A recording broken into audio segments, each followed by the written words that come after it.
যদি কারো কাছে 52.5 বড়ি রূপার সমপরিমাণ টাকা মূল্য থাকে, তাহলে তার উপরে কোরবানি ওয়াজিব। 52.5 বড়ি রূপার দাম সর্বোচ্চ যদি 1000 টাকা করে হয় বড়ি, রূপার বড়ি কম, স্বর্ণের বড়ি বেশি। রূপার বড়ি 1000, 1200, 1300, কখনো কখনো 2700 টাকাও হয়। তাইলে যদি 1000 করে গড়ে হয় তাহলে 52,500, 52,500 কিনা এই ঈদের দিন, কোরবানির ঈদের দিন এবং তারপরের 2 দিনের মধ্যে যে কোনো টাইমে কারো কাছে যদি নিজের ঘরের এই মৌলিক প্রয়োজন, ওই যেটা আমি বললাম হাওয়ায় যে আসলি, বউ বাচ্চার বাজার, ওষুধপত্র সহ আমরা মৌলিক খরচ যেটা মোটা দাগের, এই মৌলিক খরচ যা তার অতিরিক্ত যদি ওই পরিমাণ টাকা সম্পদ কারো কাছে থাকে, তার উপরে কোরবানি ওয়াজিব। আল্লাহ রাসূল সাল্লাল্লাহু আলাইহি ওয়াসাল্লাম বলেন, যার উপরে কোরবানি ওয়াজিব হলো অথচ কোরবানি সে করলো না, রাসূলুল্লাহ সাল্লাল্লাহু আলাইহি ওয়াসাল্লাম স্পষ্ট বলছেন, ফালা ইয়াকরাবান্না মুসাল্লানা, সে যেন ঈদগাহে না আসে, সে যেন আমাদের নামাজে না আসে। এই অপদার্থ তুই ঈদের নামাজ পড়তে আসবি না, রাসূলুল্লাহ সাল্লাল্লাহু আলাইহি ওয়াসাল্লাম স্পষ্ট নিষেধ করছে। নাফরমান তুই আসবি না, তুই উত্তালা, তুই ঘরে থাক। বলেন, তাইলে জিলহজ মাসের এই 3 দিন, কোরবানির 3 দিন, মনে করেন আপনি গতকালকেও আপনার কাছে টাকা ছিল না, কিন্তু আজকে কোরবানির দিন বা তারপর দিন সকালবেলা আপনি একজনের থেকে 70,000 টাকা পাইতেন, এবারে আজকে দিছে টাকাটা, ভাই তাই সেই ঈদের উপলক্ষে এই টাকাটা আজকে দিছে।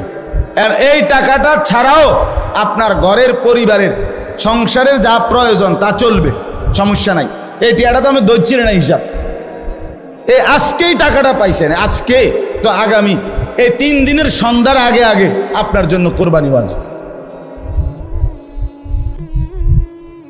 যে মহিলার কাছে স্বর্ণ আরো কিছু নগদ টাকা আছে, দুইটা মিলাইয়া যদি, যেমন একজন মহিলার কাছে মনে করেন 1 বড়ি স্বর্ণ আছে, 2 বড়ি, 1.5 বড়ি, এটা তো থাকেই, একেবারে ন্যূনতম 1-1.5 বড়ি স্বর্ণ তো যে কোনো মহিলারে আছে, বুড়া বেড়ি ভিতরে আছে, মহিলারও আছে, একেবারে গরিব বুড়াবার ঘরেও আছে।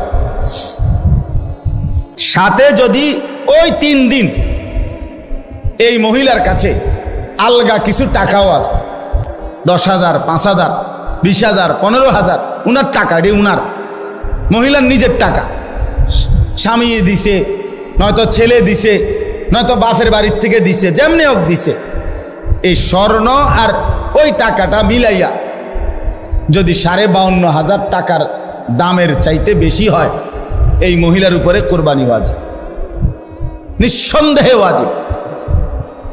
তাইলে 1 বড়ি স্বর্ণের দাম তো হলো 80,000, ওনার কাছে আরো আছে 5,000 ব্যক্তিগতভাবে টাকা, তো 85,000 ধরেন, তো 85,000 টাকা 52,500-এর চাইতে কম তো তাইলে এই মহিলার উপরে কোরবানি ওয়াজিব হলো কিনা? কই আমাদের সমাজে কয়জন মহিলার কোরবানি দেয়? বেড়িতে গুস্তও না খাবায়, কিন্তু কোরবানি কো, রুটি গুস্তও না খায় উনি, কিন্তু কোরবানি হইও কই না। রাসূলুল্লাহ সাল্লাল্লাহু আলাইহি ওয়াসাল্লাম বলেন, যে ব্যক্তি সামর্থ্য থাকার পরেও কোরবানি করলো না, সে যেন আমাদের নামাজে না আসে। কি পরিমাণ ধমক দিছে! তাহলে আমি এই 2টা মাসালা আপনাদের বুঝাই, কোরবানির বিষয়ে বুঝা দরকার। আপনি মনে করেন ছেলেটা বিদেশ, অধিকাংশ মানুষের ছেলে বিদেশ আছে, তাহলে সে টাকা রোজগার করে, এখন হে প্রত্যেক মাসে বা 2 মাসে 3 মাস পর পরই বাফেরে 20,000, 30,000 টাকা দেয়।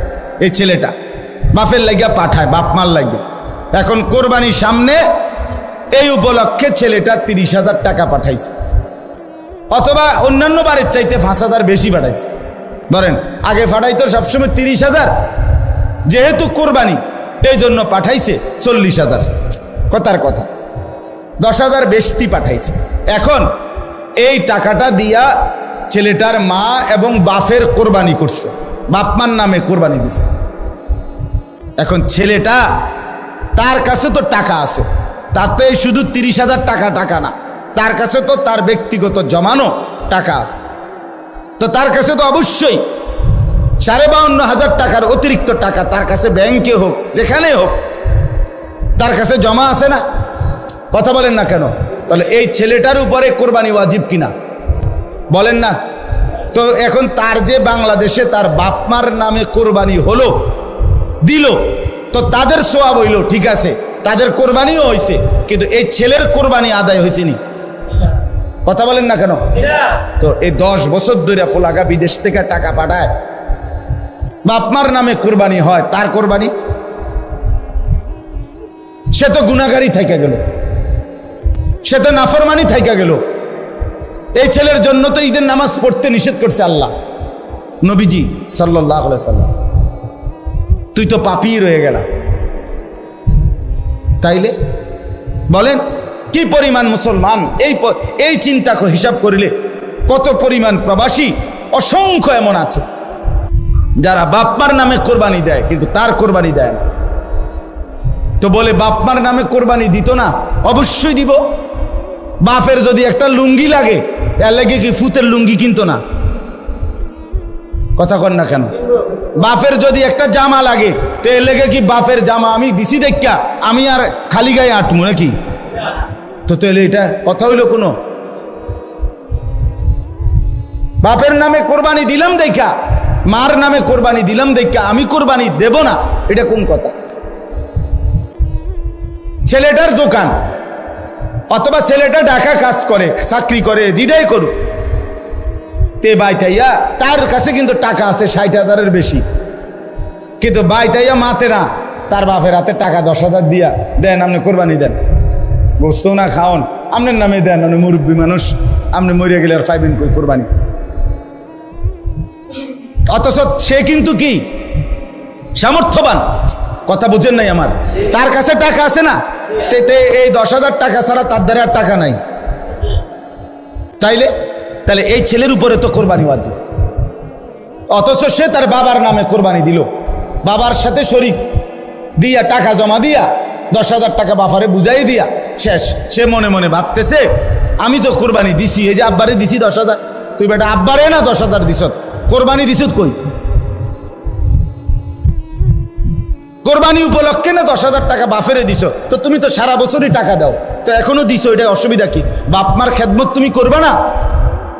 বাপমারে তুমি দিবা না? বলেন কি পরিমাণ ছেলে যাদের কাছে টাকা আছে অথচ তারা কোরবানি দেয় না। বাইতাইয়ে নতুন জামা ফিন্দা ঈদগাহে মুসল্লা লইয়া নামাজ পড়তে যায়, কিনতে যাও বেউকুফ, তুই হুতাতে না থাকবি, তুই গোস্ত আনলে গোস্ত খাইবি। আরে বেটা তোরে বেটা ঈদগাহ যাইতে কইছে কে বেটা? এত সকাল ঘুমে তুটছু কিত্তা তুমি? গোস্ত রান্ধা হইলে না উঠবা, তোমার তো উড়াইবেই তোমার আম্মা। এই জন্য এটা শরীয়তের বিধান। অনেক ছেলে আছে বালেগের উপরেই কোরবানি ওয়াজিব। অনেক ছেলে আছে ঢাকা, চিটাগাং শহরে, বন্দরে চাকরি করে, ব্যবসা করে, তাদের কাছে টাকা আছে, হেতে মনে করে আমি ফুলায় ন। তুমি অবিবাহিত মনে করো, অবিবাহিত হইলেও কোরবানি যার উপরে ওয়াজিব হয় তাকে কোরবানি দিতে হবে না? না বউ থাকা শর্ত? কথা কয় না, হয়তো তো এটা বুঝেই না, হয়তো মায়ের বার্তাই দেয় না এটারে, হয়তো এটা কিছুই মনে যায় না। তাহলে এখানে বিবাহিত অবিবাহিত না, তো বালেগ হলেই শরীয়ত সম্মত টাকা, শরীয়ত নির্ধারিত যার কাছে আছে তাকে কোরবানি দিতে হবে। তাহলে অসংখ্য মহিলাদের উপরে কোরবানি ওয়াজিব হয়, অসংখ্য ছেলের উপরে। ছেলেটাই অল্প বয়সী 18 বছর 20 বছরের ছেলেরে বিদেশ পাঠাই দিছে, ফোলা বিদেশ থেকে টাকা পাঠায়, বছরের পর বছর বাপমার নামে কোরবানি হয়, অথচ তার কাছে আরো টাকা আছে। তাহলে ওই টাকাগুলোর কারণে তো তার উপরে কোরবানি ওয়াজিব। এই জন্য দয়া করে বাপ, আরো অনেক মাসালা আছে, আমি শুধু বুঝায় বলব। ও 2 ভাই চাকরি করে অথবা 2 ভাই ব্যবসা করে, দোনো ভাইয়ের আলাদা 2টা দোয়ান, কিন্তু সংসারে একসাথে অন, এমন আছে না? মানে ভিন্ন হয়েছে না আর কি, দোনো ভাই বাপ মাও আছে ঘরে, তো বাপ মার লগে একসাথে খায়। তো কাজে যেহেতু তারা এখনো সংসার ভিন্ন হয় নাই, যাদের ঘরে বউ লইয়া যার যে আলাদা থাকে যদিও, কিন্তু রান্দাবাড়ি এক লগে একসাথে খায় দেয়। তো দোনো ভাইয়েই কামাই রোজগারি করে, দোনো ভাইয়েরই কি আছে, ইনকাম আছে। দোনো ভাই মিল্লাট, এবারটা 15,000, এবারটা 15,000 মিলাইয়া 30,000 টাকা আব্বার হাতে দিয়েছে, কোরবানি দেন আমি। কারণ আমরা তো একসাথে খাই, গোস্ত তো রাইলে আমরা একসাথে খাও, আমরা কি আর এনে আলাদা খামুনি? তো গোস্তই তো খাওয়া, তো এটা তো আমরা একসাথে আসি, বুঝেন নাই কথাটা? তো এবারে এই 30,000 টাকা দিয়ে কার নামে কোরবানি দিল? বাপের নামে। তো তোমরা যে দুজন সামর্থ্যবান, তোমাদের কোরবানি কই হলো? এই দুইজন, তোমরা যে দুজনের উপরে কোরবানি ওয়াজিব হলো, তোমাদের কাছে তো 60,000 টাকা বা তদুর্ধ টাকা আছে, তো এটা তোমাদের ওয়াজিব কই? এটা কি গোশত খানা? শুধু কোরবানি মানে গোশত খাওয়া? তো এরকম অগণিত মানুষ ভুল করছে। আচ্ছা, যদি বয়ের মাসালা কোনটা? মনে করেন 7 শরিকের কোরবানি, 6 শরিক আলগা হয়ে গেছে, আর এইখানে যে একটা শরিকের মধ্যে এরা 2 জন শরিক হয়েছে, এই 2 ভাই, কিন্তু দোনো ভাইয়ের উপরে কোরবানি ওয়াজিব। দোনো ভাইয়ের সামর্থ্যের কারণে, মানে দোনো জনের কাছে টাকা আছে আলাদা আলাদা, এখন কোরবানি ওয়াজিব হলে এনে 2 জনের, একজনের না 2 জনের। তো আগের আছে আলগা 6 শরিক মনে করেন, আর এরা 2 ভাই মিল্লা টাকা দিয়া 1 শরিক লইল। তো দেখতে না আপনার কাছে মনে হইলো কয় শরিক? 7 শরিক, কিন্তু কোরবানি ওয়াজিব ওয়ালা শরিক মূলত হয়েছে কয়জন? তো একজনের কোরবানিও হবে। ইন্না আউওয়ালা বাইতিন উদিআ লিন-নাসি লাল্লাযী বিবাক্কাতা, হজ এটা মূলত করা হয় কাবা ঘরকে কেন্দ্র করে। কাকে কেন্দ্র করে? তা আল্লাহ তাআলাকে যদি প্রশ্ন করেন, আল্লাহ কাবাকে কেন্দ্র করে হজ কেন করতে হবে? নামাজ বাড়িঘরে হয়, রোজা যে যেখানে আদায় হয়, জাকাত যে যেখানে আছে সেখান থেকে দিলেই হয়, তো হজে কি কি করতে হবে? আপনি আমার এটা কোনায় ব্যবস্থা করি, কথা বুঝছেন কি না? নামাজ জাকাত রোজা যেহেতু এখানেই পালন করতে পারি, হজের জন্য এখানে যাইতে হবে কেন? তো আল্লাহ তাআলা কাবা ঘরের কতগুলো বৈশিষ্ট্য আল্লাহ তাআলা এখানে বলছেন, বলার পরে বলছেন এই বৈশিষ্ট্যগুলোর কারণে আমি আমার এই ঘরকে কেন্দ্র করে হজ ফরজ করলাম। কি কি বৈশিষ্ট্য কাবা, যেটা আমনের বাড়ি ঘরে নাই, যেটা বাংলাদেশ চীন জাপানে নাই, যেটা মক্কার ওই কাবা ঘরে আছে, সেটা আর কোথাও নাই। ওই বৈশিষ্ট্যগুলো শুধু সেখানেই পাওয়া যায়, অতএব সেখানেই হজ করতে হবে। 1 নাম্বার, ইন্না আউওয়ালা বাইতিন, আল্লাহ বলে আমার এই গোটা জমিনের কায়নাতের মধ্যে ওই জায়গায় যে কাবা, এটাই জমিনের প্রথম ঘর, জমিনের প্রথম, এটা মর্যাদা, এটা কাবার বৈশিষ্ট্য, এটা প্রথম ঘর। এই পৃথিবীতে প্রথম মাটি তে আল্লাহ তাআলা এই গোটা পৃথিবীতে প্রথম যে ঘরটা বানিয়েছেন সেটা কাবা, এটা এটার বৈশিষ্ট্য। 2 নাম্বার, উদিআ লিন-নাস, এই ঘরটা আমি আল্লাহর পক্ষ থেকে বানানোই হয়েছে মানুষের জন্য। মানুষ সেখানে আসবে, আমার বান্দারা আসবে, এই জন্য আল্লাহ তাআলা কাবা বানাইয়া ইব্রাহিম আলাইহিস সালামের মাধ্যমে ইব্রাহিম নবীকে বলছে আযযিন ফিন-নাস বিল হজ, ইব্রাহিম তুমি মানুষদেরকে এই ঘরের উদ্দেশ্যে হজ করার জন্য ডাকো। তাহলে আল্লাহ বলেন আমি বানাইছি মানুষের জন্য, তো মানুষ যাবে না তো কে যাবে? আমার বান্দা আসবে না তো কে আসবে এখানে? তো এটা বানানোই হয়েছে ইমানদারের জন্য, এটা বানানোই হয়েছে মুমিনের জন্য, এটা বানানোই হয়েছে মুসলমানের জন্য। সুবহানাল্লাহ। 3 নাম্বার, লাল্লাযী বিবাক্কা, আল্লাহ বলে কাবা শুধু কেবল এটা মক্কাতেই অবস্থিত। কোথায় অবস্থিত?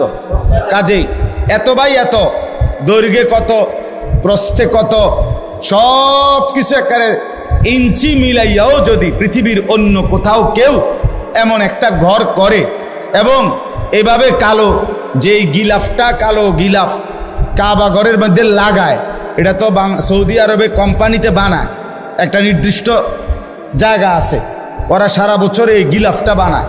তো এই গিলাফ এখানে একটা বানাইলে এটা এরকম 1000টা গিলাফ বানানো কি অসম্ভব? তো এটা জায়গায় জায়গায় এরকম একটা ঘর বানাইয়া গিলাফটা লাগাইয়া দিলেই তো হয়। আল্লাহ বলে না, হয় না। লাল্লাযী বিবাক্কা, এটা মক্কাতেই হতে হবে, এখানেই যেটা এটাই এটাই। এই জন্য ওই যে আব্রাহা বাদশাহ ইয়ামানে বানাইয়া কাবার মর্যাদা দিতে চাইছিল, মক্কার এক লোক গিয়া ওইখানে পেশাব পায়খানা করে দিয়েছে, যা তোর এটা বেশি দিলাম। এই কারণেই আব্রাহা বাদশাহ হাতি নিয়ে আসছিল কাবা ধ্বংস করছে। কথা বুঝছেন তো? এটা মক্কাতেই অবস্থিত। 4 নাম্বার মুবারাকান, আল্লাহ বলেন কাবা এই যে মক্কার, এটা বরকতের খাজানা, বরকতের খনি, বরকতের খনি। এটাতে আল্লাহর ঘর কাবাতে আসছে, আর বরকতে বরকতে আল্লাহ তাআলা তার জিন্দেগি ভরে দিয়েছে। 5 নাম্বার ওয়া হুদাল লিল আলামিন, এটা সারা বিশ্ববাসীর জন্য হেদায়েতের কেন্দ্র। সুবহানাল্লাহ। এখানে যে আসবে আল্লাহর জন্য, আল্লাহর রাজি খুশির জন্য, সে নিশ্চিত হেদায়েত পেয়ে যাবে, তার জিন্দেগি বদলাবে, তার পরিবর্তন হবে। এটা বৈশিষ্ট্য। 6 নাম্বার ফিহি আয়াতুম বাইয়িনাত, আল্লাহ বলে এই কাবার চারিদিকে অগণিত আল্লাহর কুদরতের নিদর্শন আছে। কাবার ঘর দেখলে আল্লাহর কুদরত, কাবার দরজা দেখলে আল্লাহর কুদরত, হাজরে আসওয়াদ পাথর দেখলে আল্লাহর কুদরত, হাতিমে কাবা দেখলে আল্লাহর কুদরত, মুলতাজিমের সামনে দাঁড়াইলে মুলতাজামের আল্লাহর কুদরত। এরপরে কাবা ঘরের ছাদের পানি যেই পড়ে মিজাবে রহমত, এটার দিকে তাকাইলে আল্লাহর কুদরত। হাজি সাহেবদের চেহারা, হাজি সাহেবদের এই ঘোরাফেরার দিকে তাকাইলে আল্লাহর কুদরত। তাওয়াফ দেখলে আল্লাহর কুদরত, সাফা মারওয়ায় আল্লাহর কুদরত। এখানে কদম কদম আল্লাহর কুদরতের নিদর্শনই নিদর্শন। আল্লাহকে যদি বলেন আল্লাহ আরো 2-1টা আমনে কর না, তা আল্লাহ বলে মাকামু ইব্রাহিম, এখানে একটা বড় সড়ো আমার কুদরত আছে, আসলেই দেখবা বান্দা। সেটা হচ্ছে ইব্রাহিম আলাইহিস সালামের স্মৃতি চিহ্নওয়ালা পাথর। ইব্রাহিম আলাইহিস সালাম আল্লাহর হুকুমে কাবা ঘর এই দেওয়াল যে সময় পাথর গাঁথতেছিলেন, দেওয়াল উঠাইতেছিলেন, তখন আল্লাহ তাআলা জিব্রাইলের মাধ্যমে একটা পাথর পাঠাইছেন। এই পাথরটা ইব্রাহিম আলাইহিস সালামের পায়ের নিচে দিছে। ইব্রাহিম আলাইহিস সালাম এই পাথরের উপরে দাঁড়িয়ে কাবা ঘর নির্মাণ করছেন। আল্লাহ তাআলা স্বয়ংক্রিয়ভাবে ওই পাথরটাকেই লিফট বানায় দিয়েছেন। এটা ইব্রাহিম আলাইহিস সালামের প্রয়োজনে উপরে উঠতো, নিচে নামতো। তো এই পাথরটা আল্লাহকে বলছে, আল্লাহ আপনার বন্ধু আমার উপরে পাও দিয়া রাখছে, আমি পাথর যদিও শক্ত, কিন্তু আমার একটু মন চাইতেছে আপনি যদি আমার সুযোগ দেন, আমি একটু নরম হইয়া আপনার বন্ধুর পায়ের চিহ্নটা আমার মধ্যে নিয়ে নেই। তা আল্লাহ তা বলছে ঠিক আছে। তো পাথর নরম হইছে, ইব্রাহিম আলাইহিস সালামের 2 পাও পাথরের মধ্যে দাইবা গেছে, একবারে খাপে খাপ পায়ের চিহ্ন লাগিয়া গেছে। এখন আজ 6000 বছর পরেও ইব্রাহিম আলাইহিস সালামের সেই পায়ের চিহ্ন বিশিষ্ট পাথর ওইখানে অবিকল একই রকম আছে। ফিহি আয়াতুম বাইয়িনাত মাকামু ইব্রাহিম, এটা বৈশিষ্ট্য। আপনি গেলে দেখবেন, চলেন যাই, বলেন ইনশাআল্লাহ। যে দিল আল্লাহর ঘর দেখতে চায় না সেটা কোনো দিলে না, তুই বেটা কোনো মুসলমান মহব্বতওয়ালা হলি না। যেই কলিজায় আল্লাহর ঘর দেখতে চায় নাই সে তো আল্লাহকে ভালোই বাসে নাই, আল্লাহকে মহব্বতই করে নাই। সুবহানাল্লাহ। ওয়ামান দাখালাহু কানা আমিনা, এই শেষ বৈশিষ্ট্য হলো আল্লাহ বলে আমার এই কাবা এমন জায়গা, এখানে আসলেই নিরাপদ, আসলেই নিরাপদ, গুনাহ থেকেও নিরাপদ, নাফরমানি থেকেও নিরাপদ, শত্রুর হামলা থেকেও নিরাপদ, কারো জুলুম অত্যাচার থেকেও নিরাপদ। সুবহানাল্লাহ, নিরাপদ। ওমান দাখালাহু কানা আমিনা, ঢুকলেই নিরাপদ, ঢুকলেই নিরাপদ। আল্লাহ বলছেন এটা নিরাপদ। এই এত কিছু বলে এই শেষ কথাটা দেখেন, আল্লাহ তাআলা বলেন কাবার কি কি বৈশিষ্ট্য কইল? 9টা বৈশিষ্ট্য কইছে। 1 নাম্বার, এটা প্রথম ঘর। 2, মানুষের জন্যই বানানো হয়েছে। 3, মক্কাতেই অবস্থিত। 4, বরকতের কেন্দ্র। 5, সারা পৃথিবীর মানুষের হেদায়েতের কেন্দ্র। 6, এখানে অগণিত নিদর্শন আছে চারিদিকে। 7, এখানে মাকামে ইব্রাহিম আছে। 8, এখানে যে ঢুকবে সে নিরাপদ হয়ে যাবে। এই 8টা 9টা 8টা। আবার ওই একটার ভিতরে তো অনেকটি, এখানে অনেক নিদর্শন আছে কইলে তো একটা একটা আলগা আলগা কইলে তো এখানে অনেকটি। সর্বশেষ আল্লাহ বলেন এই এতগুলো বৈশিষ্ট্যের কারণে ওয়ালিল্লাহি আলান নাসি হিজ্জুল বাইতি, আমি আল্লাহ আমার সন্তুষ্টির জন্য আমার বান্দাদের উপরে মানিস্তাতা ইলাইহি সাবিলা, শরীয়ত কর্তৃক নির্ধারিত সামর্থ্য যাদের আছে তাদের জন্য এই ঘরের হজ ফরজ করে দিলাম। আল্লাহ এবার শেষ বলে বান্দা শুনো, আমি এত বড় মর্যাদাপূর্ণ কাবা, এত বৈশিষ্ট্য বললাম, হজটাকে ফরজ করলাম, সামর্থ্য আমি দিলে তাইলে যাইতে কইছি, আমি যদি সামর্থ্য না দেই তাইলে যাওয়ার দরকার নাই। তাইলে আমি সব কিছু আমি দেওয়ার পরে বলার পরেও যে অবজ্ঞা করবে, তুচ্ছ তাচ্ছিল্য করবে, খামখেয়ালি করবে, অমান কাফারা ফা ইন্নাল্লাহা গানিয়ুন আনিল আলামিন, আল্লাহ বলে কেউ যদি অস্বীকার করে, অবজ্ঞা করে, তাইলে আমি রব্বুল আলামিন সারা পৃথিবীও যদি আমার এই ঘরকে পাত্তা না দেয় আমার কোনো অসুবিধা নাই, আমি কারোই মুখাপেক্ষী না, বরং সবাই আমারই মুখাপেক্ষী। 16 কোটি মুসলমানও যদি হজ না করে আল্লাহর কিছুই যাবে না, আসবে না, ক্ষতিগ্রস্ত হবে আমরা। কথা বলেন না কেন? বাংলাদেশ থেকে যদি কেউ হজে না যায় তো কাবা ঘরের এক সাইড কাইতেই যাবো নাকি? তা আল্লাহর ঘরের মর্যাদা কমে যাবে না? আল্লাহর মর্যাদা কমে যাবে। কে ধরেন আমি না গেলে, আপনি না গেলে, হজ ফরজ হওয়ার পরেও তো আপনার আমার মরণ যদি ইহুদির মরণ হয়, খ্রিস্টানের মরণ হয়, তো কি হবে কবরে, কি হবে হাসরে, কি হবে আখেরাতে, কি হবে পরকালে? এজন্য দয়া করে কথা এখানেই শেষ। মেহেরবানি করে চলেন, কিছু মাসালাও বললাম অল্প করে, আবার ফজিলতও বললাম হজ্জের, কোরবানির। হজ এবং কোরবানি, যাকাত এগুলো আদায়ের প্রতি আরও যত্নবান হবেন। আল্লাহ তাআলা আমাদেরকে তৌফিক দান করেন। যে কয়জন নওজোয়ান ছেলে আছো ভাইয়া, মেহেরবানি করে অনুরোধ করছি, কষ্ট করে গরমের মধ্যেই ভাই আল্লাহর কথা শুনেছ ভাইয়া, আমার অনুরোধ রইল মুসলমানের যুবক 5 ওয়াক্ত নামাজ পড়তে চেষ্টা করো ভাইয়া। মোবাইলের এই আসক্তি, নারীর ছবি, জেনা ব্যভিচারের এই দৃশ্য, সারাদিন বন্ধুদের এই আড্ডা, খোদার কসম শেষ পর্যন্ত আখেরাত না, আখেরাত তো নাই, দুনিয়াও খুব বেশি লাভবান হবে না, খুব লাভবান হবে না, কাঙ্ক্ষিত কোনো ফলাফল আসবে না। বড় মোবাইল থাকবে না পৃথিবীতে, আমি বললাম ফিতার ক্যাসেট পৃথিবীতে নাই, চ্যাপ্টা চ্যাপ্টা সিডি ইডি এখন আর নাই, কেউ জানতো না। ওরা যারা বানাইছে ওগুলো যখন চলছে তখন কেউ বুঝতো না যে এগুলো থাকবে না। ফিতার ক্যাসেট আমি দেখছি, ওই যে ফিতাওয়ালা ক্যাসেট যে সেগুলো আছে এখন, আর চলে এগুলো, সিডি চলে এগুলো যে চ্যাপ্টা চ্যাপ্টা, তো এগুলো তো আমিও দেখছি। তা আমার বয়স তো কমপক্ষে 600 বছর, ঠিক না? তো আমি তো দেখছি আজ থেকে 25 বছর আগে আমি তো দেখছি রে বাপ। তো 20-25 বছরের ব্যবধানে এগুলো টোটালি উঠে গেছে। এখন বাচ্চারা যদি মোবাইলে আরে ফিতার ক্যাসেট চিনাইতে হয়তো তো মোবাইলে হয়তো টোয়াইয়া বাইর করে দেখান লাগবে যে এরুম আছিল। এই জন্য বড় মোবাইল, এই প্রযুক্তি এগুলো থাকবে না। কিন্তু আমি আর আপনি কোনো দিন শেষ হবে না, কবরে যেতে হবে, হাসরে যেতে হবে, মিজানের সামনে দাঁড়াইতে হবে, ফুলসেরাত পার হইতে হবে।